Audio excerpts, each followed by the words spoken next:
Ngisathanda kuthola umbiko la uSofaScore usuyikhiphile i-top 10 yama-best forwards kule season le.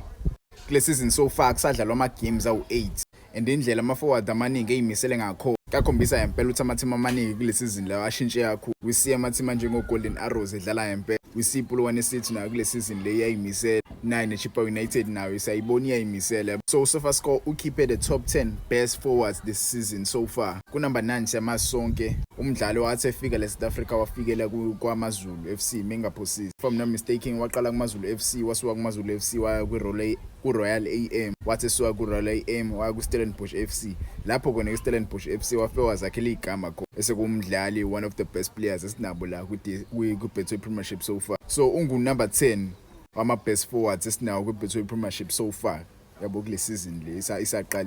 Kulandele u-Ashley Cupido. Ashley Cupido siyamazi sonke bafethu kwayidlalela i-Cape Town Spurs. Team le bikhona ku-DStv Premiership last season irelegatiwe ileza ku-NFD yabo. So bamsayina khona kwi-Cape Town Spurs ngesikhathi kuhamba lo mfana lo Ikram Reynard. Bambeka number 9 uyadlala impela umfana uyayikhombisa ukuthi uyafuna ukukavaresha icathulo ezashiwo lo mfana lo Ikram Reynard ku-Stellenbosch. Kuthi number 8 kubu lo mfana lo usathanda kusayinwa kule season u-Andy Boyeli yabo. Andy Boyeli wayefuna ama-team anjengo-Kaizer Chiefs, Orlando Pirates wagcina sesayinwe iSikhukhune United. Bambeka ka number 8 as the one of the best forwards esinayo kwi-Betway Premiership so far. Kuthi ka number 7 sibe nayo Evangao. Evangao is a former Orlando Pirates player. Waqala kuyona iChippa United before aye kwi-Orlando Pirates. Ubuyele kwi-team ade idlalela vele. Bambeka number 7 is one of the best forwards esinayo kwi-Betway Premiership so far. Ngiyithanda le list bafethu ngangilikeela ungisubscribe. Ngikhona ka Facebook nguVane Sports, ngikhona futhi naka TikTok nguVane Sports, naka Instagram futhi ngikhona nguVane Sports. Kuthi number 6 midfielder uLindo Kuhlembatha. Semasonke uLindo Kuhlembatha udlalela iTS Gala. Bambeka number 6 is one of the best forwards esinawo kwi-Betway Premiership so far. Yabo indlela adlala ngayo uyayikhadla impela eneminyaka yakhe nayo. Akhombisa ngempela ukuthi akhombisa useyo koyiqeda icareer yakhe yabo indlela adlala ngakhona. Mase siza number 5. Number 5 siyamazi sonke bafethu umdlalo ogqileza ama-team amaningi, ama-team amakhulu la kwi-Betway Premiership, uWonderboy Makhubu. uWonderboy Makhubu bambeki number 5 is one of the best forwards esinawo kwi-Betway Premiership so far. And logo mina ngiyakuphasisa impela umfana udlale ngempela kule season le. After ayidedelwe iSikhukhune United yabo waredeema icareer yakhe kwiMagesi FC.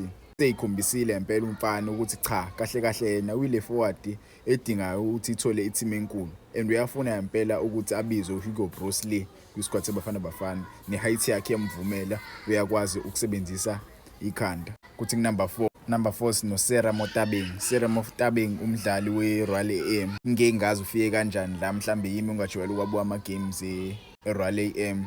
But bambeki number 4 is one of the best forwards esinawo ku-Betway Premiership. Mhlawumbe ungangitshela lo mdlali udlala kahle noma yabo ubekho nomunye umdlali obedeserve ukuba kule list le, because angikaze ngiyibone i-gameplay yakhe yabo, angikaze ngimbone like ngizwe ukuthi udlale kahle lo mfana lo. Mhlambe ningangitshela ama-comments ukuthi mhlambe hayi ukadlale kahle umfana. Kuthi number 3 sibe noKelethe Makgalwa yabo. uKelethe Makgalwa siyamazi sonke umdlali wedlalela iMamelodi Sundowns. I think wasuka kuyona ku-DStv Diski Challenge iMamelodi Sundowns waya kwi-first team baloku bemlona but ugcine seyitholile i-team ekuyisiKhukhune United FC yabo la edlala khona yabo. Bambeke number 3 kule season uyashisa impela. He is one of the main players abenza iSikhukhune esidlale kule season so far. Bambeke number 3. Kuthi number 2 sibe no-Ikram Reynard yabo. If it was me who was making this list, bengizombeka number 1 because he's one of the best signings eyenziwe kule season so far. Uyayikhombisa impela umfana ukuthi uyafuna ukuhlala lapha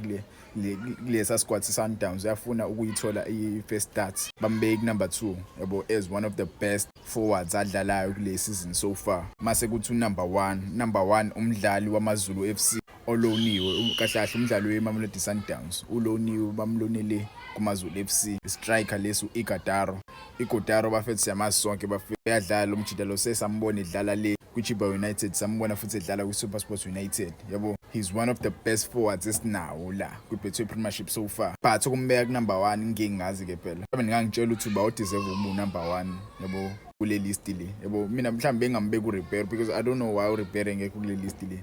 Noma mhlawumbe uRibeiro abamregard as i-forward kaSofaScore yabo. Based on the ratings yaSofaScore bayasho ukuthi these are the top 10 best forwards. Wangitshela ukuthi yiphi wena i-forward obungayibeka number 1 kule list le.